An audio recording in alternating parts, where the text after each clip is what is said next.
सब रंग फूल मालिन हमरो लबी है गे गौरी पूजन हम जेबै गे मलिनिया। सब रंग फूल मालिन हमरो लानी है गे गिरे जा पूजन हम जेबै गे मलिनिया।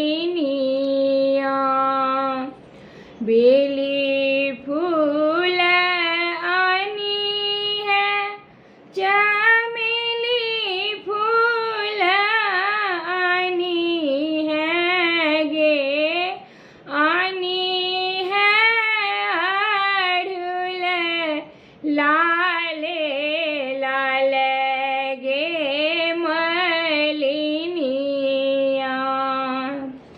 आनी है अड़हुल लाल लाल गे मलिनिया।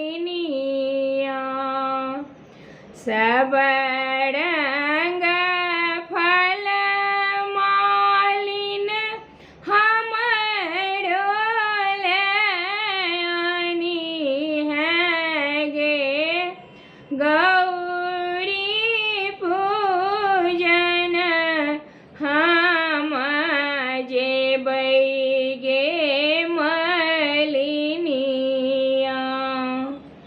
गिरे जा पूजन हम जेबै गे मलिनिया।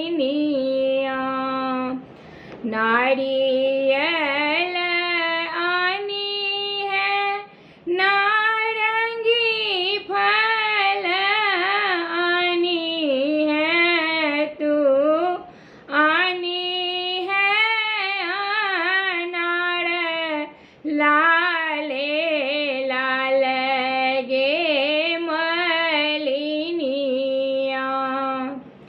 आनी है अनार लाल लाल गे मलिनिया।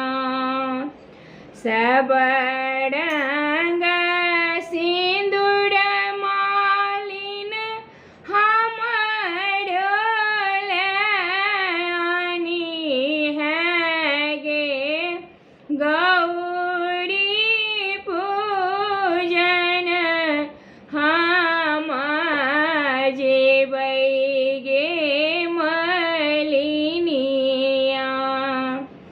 गिरे जा पूजन हम जेबै गे मलिनिया। हुसना जे आनी है लट बाजे आनी है गे आनी है अचिन लाल लाल गे मलिनिया। आनी है लाचिन लाल लाल गे मलिनिया।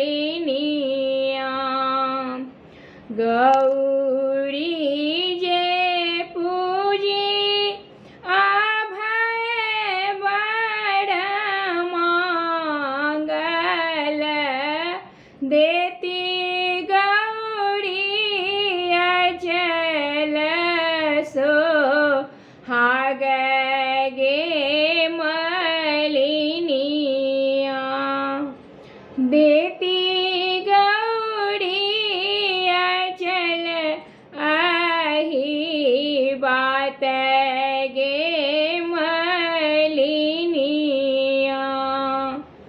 सबड़